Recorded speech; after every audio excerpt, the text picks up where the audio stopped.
Good afternoon, Harriman, Utah faithful. You're right, you're looking at me, your host, Jay Brandon. It's crazy. So, when Olympia College told me they were creating a football team, I was like, no way. That is awesome. I love football. I love talking about football. And so I just knew I had to start this, sort of documentary kind of hybrid radio show. And so here you see me actually traveling around Harriman and I'm on the lake and everything. I just look at the scenery. I love my state of Utah. I love every part of it. And the fact that we're getting a football team here in Harriman to compete with the big boys in Logan and the big boys in Salt Lake and Provo, it's insane. And I was chatting up the locals in the bar, in the diner, just checking out the scenery, kind of trying to get inspiration for what would be my first episode, following this team, this startup team. And I just couldn't stop thinking about how awesome it is that in my own hometown of Harriman, Utah, I get to watch football and support a team. So I finished all that and I started driving to the festival actually. We were having a festival at Olympia at like basically on the college grounds and everything. And there was a big party and parade and whatnot. And I figured I'd get some of that footage just to show you the hype that this is generating because there is a big buzz right now surrounding Olympia football and what it could mean. Like, could it bring in money for the university? Or I guess we're technically a college, but yes, I think it could. It's gonna be. I think Utah's a good market. People rag on like the Utah Jazz and teams like that, but it's actually, I think, a growing market. It's got a lot of potential, and the fact that we have a team right here in our own backyard, Harriman's gonna go crazy. And so here I am, just driving my Acura, my RSX. It's my favorite car. Nothing beats it. You see, I'm kind of fun. Someone just about hit me right there. But I've arrived at the Harriman Festival, here on Olympia's Olympia's college grounds, and it's huge. And so as we get out, the camera crew decided to set up our drone, and we got that up and running, and you can just see it. This is generating hype. People are ready for this football team to play. Nobody expects much. I don't think anybody's expecting much, but we are ready to watch football and support our boys. This is our family. Look at this. And thus begins the inaugural season of the Olympia Raiders.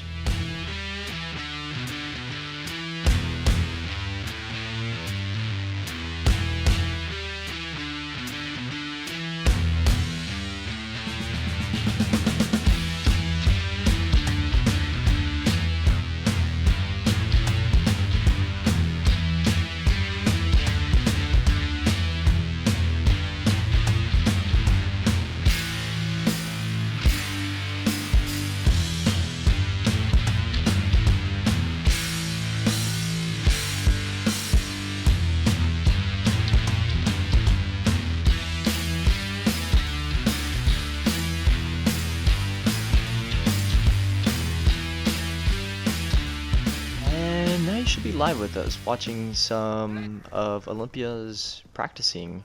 Actually, I think their spring game, they didn't really have an official spring game because apparently being a startup, some things had to be officially signed. I'm not exactly sure what the technical jargon was, but yeah, Olympia didn't actually officially have a spring game, so we kind of rigged one up, maybe a little against the rules, but I'm sure the NCAA will let them pass, right? The NCAA's notorious for not punishing things, so yeah, getting to watch some Olympia practice right now.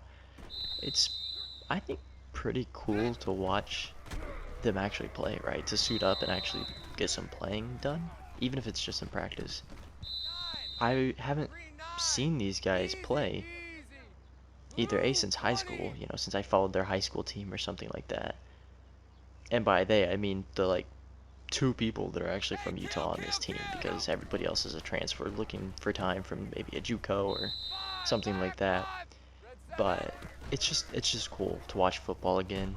Honestly, it really is. And in Utah, you don't have a ton of opportunities for it. You can drive to Provo and watch, BYU get it done, or you can go watch Utah and Utah State. And I'll get to Utah State later, but it's just not the same as having your own team, you know? I didn't really grow up a fan of any of those teams. I just didn't. I actually did play at Utah State. Um, I again didn't grow up a fan of Utah State. Ended up playing there as a walk-on. Um, I was actually decent. I don't know if anybody watched any of the 2007 Utah State team, but they were okay. Maybe I'll find clips someday of me there as an Aggie. It was fun. I was actually a halfback, so I was a little shifty with my feet. I get it. I get what it's like to play football, and I love watching it now that I can't play it. And so I'm just really excited, and just it's really cool to watch these guys play. You can tell they all want to be there. They all are so ready to play football for a D1, FBS program. And yeah, it's just cool to follow them, to be asked to follow the team. Hopefully their meteoric rise, maybe watch them build a dynasty like a Saban and Alabama, or an up and coming like Clemson. I don't know if we'll get there, we're just gonna look at maybe winning a game first, since we've never done that in history. But it would still be cool nonetheless. And speaking of running backs, this team is built for running backs. I talked a little bit to Eric Cooke about what he's planning to shape his offense around, and he said the run game. And he said that with all conviction. Like, he had zero qualms about saying the run game.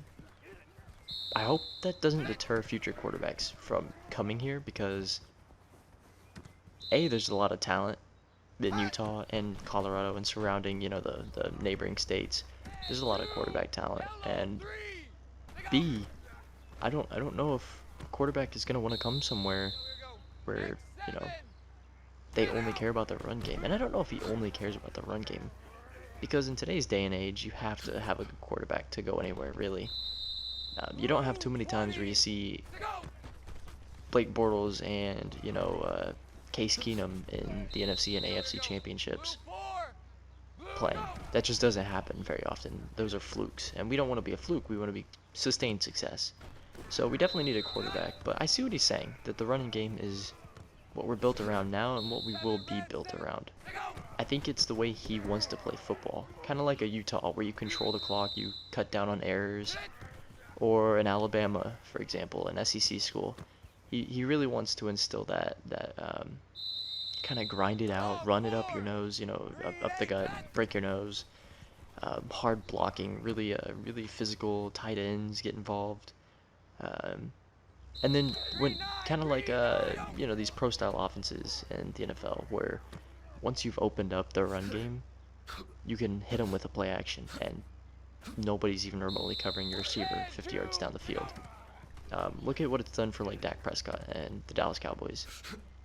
Dak Prescott has become, arguably, depending on where you rank him, top 10, top 5, top 15. He's become a good quarterback, a solid quarterback. Probably will be the most paid quarterback in NFL history because of that play action and Zeke Elliott and their offensive linemen. And I think that's what Eric Cooke's trying to run here. And he has the potential to do it. Serge Cruz, granted, is a senior, but he's a powerful, dominant running back, a prize transfer JUCO player that a lot of high-profile schools were looking at.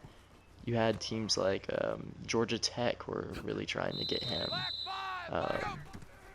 If I recall correctly, I think Missouri was going after him too, and we ended up winning the battle for that,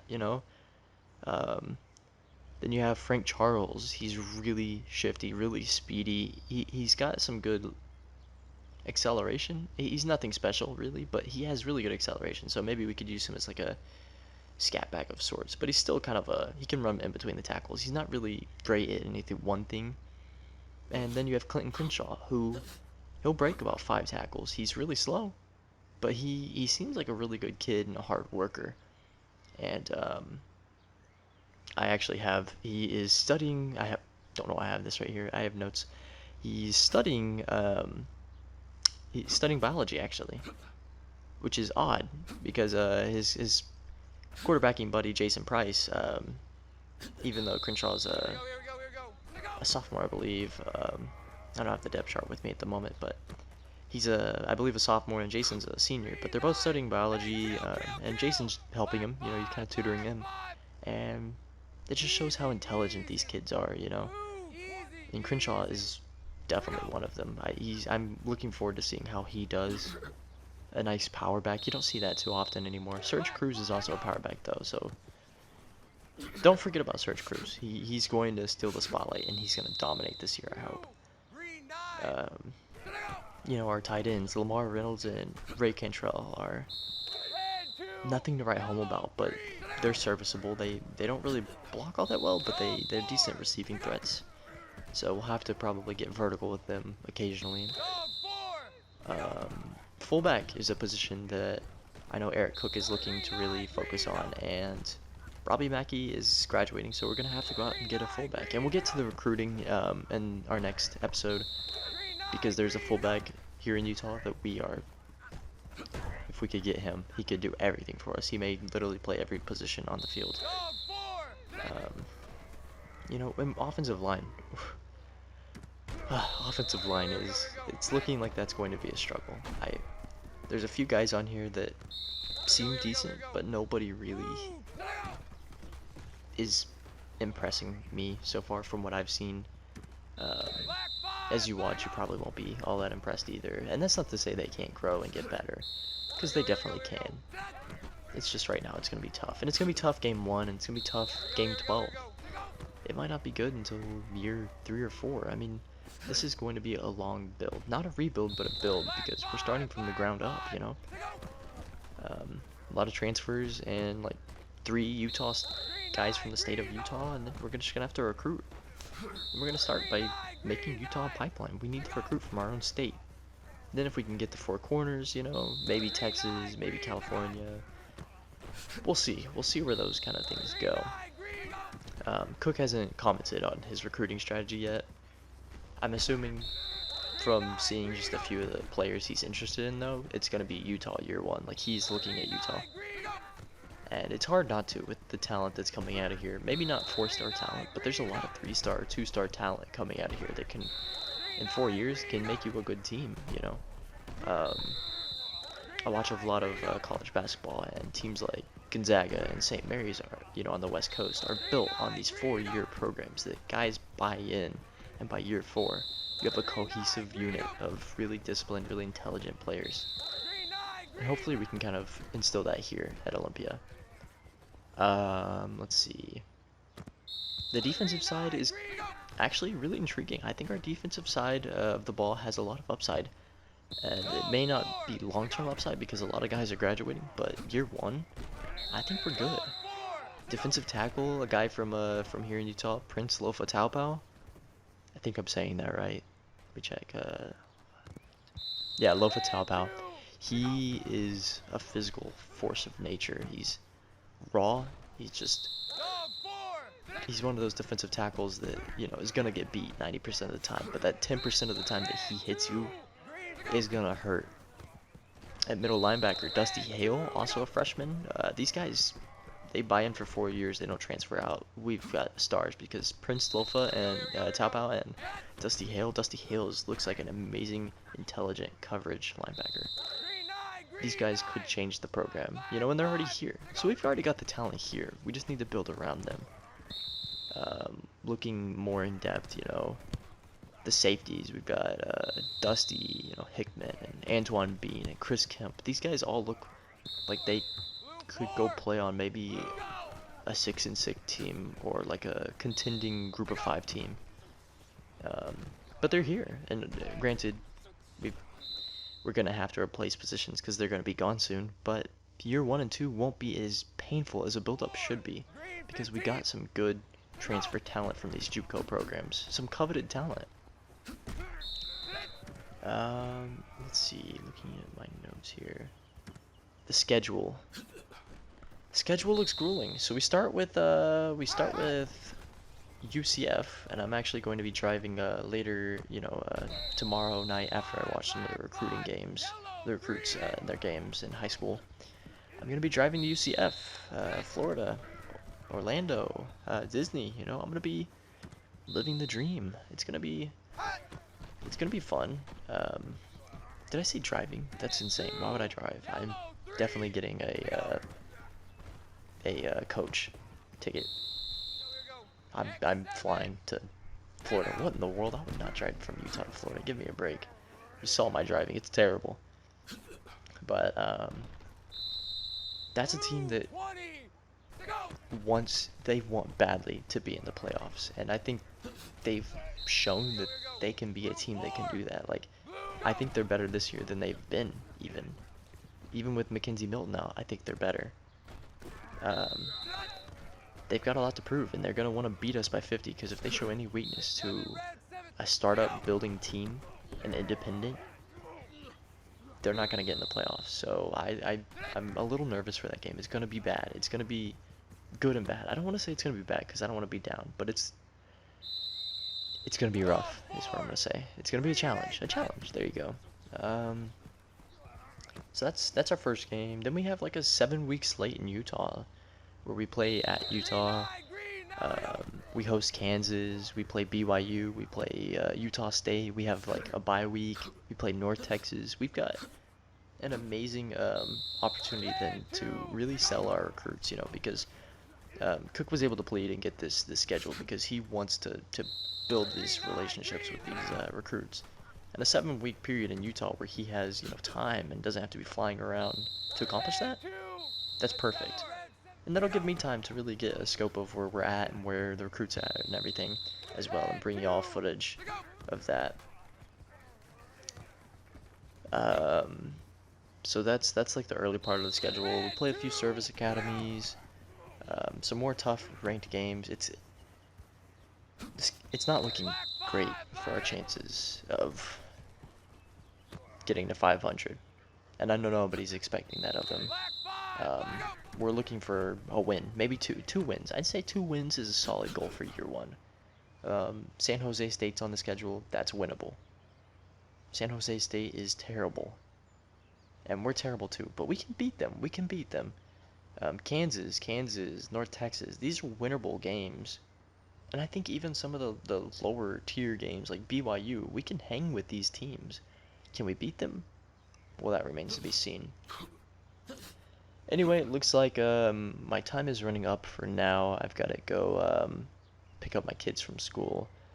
So I will catch y'all on the next episode of the quasi-documentary radio show.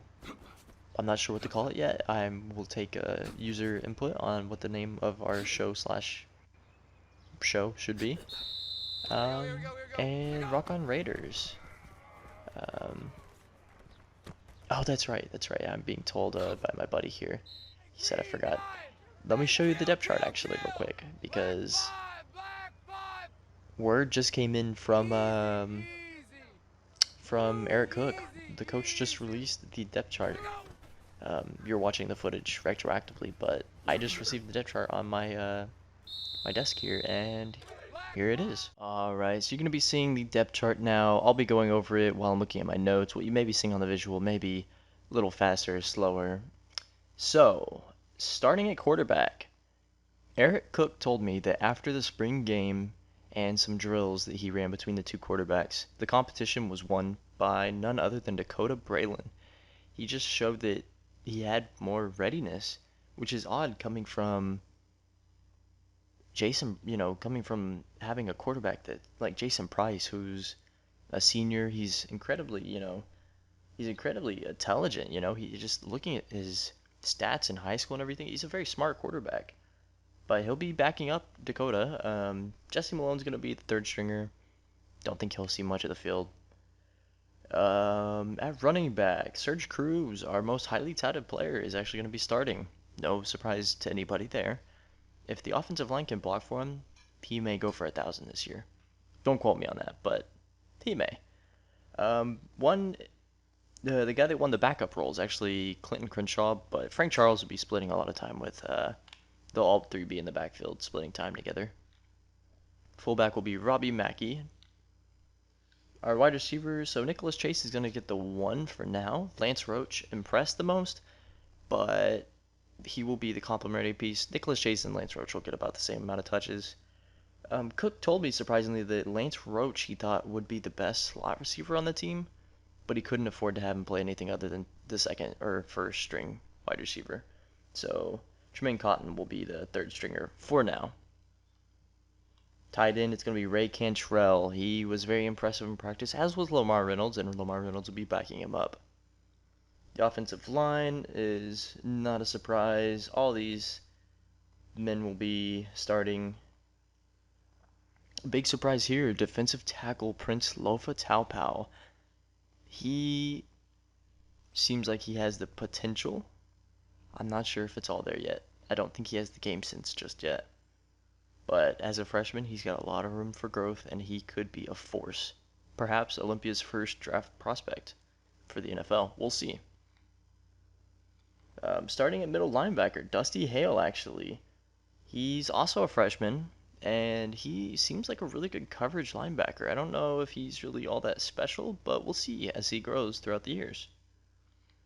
At cornerback, it looks like Keenan Cunningham did take the starting cornerback. He'll be locking up the best receivers, but Timothy Clay is also both of these men are seniors, and Timothy Clay is going to be taking that other side of the field. They may do some time swapping depending on who's hot and who's cold. At free safety, Dusty Hickman is going to get the start. He was very impressive. He seemed rangy. He seemed like he could cover the top for the defense. And at strong safety, his actually free safety counterpart Antoine Bean will be starting. Chris Kemp actually was supposed to be the starting strong safety, but I heard he has been in a way relegated to special teams. But with how special teams is going to be important at Olympia, I don't think that's really a relegation. Kicker will be Jose Escolar, and punter will be Roderick Lindsay. And it looks like that's about it for the depth chart. So we're ready to go. I'm a little nervous because that means UCF is right around the corner, and people are saying it's going to be a slaughter. But I'll tell you what, after watching these boys compete, especially on the defensive end, I think we have a chance. A small one, but a chance. So we'll see you then. Thanks for watching, and go Raiders.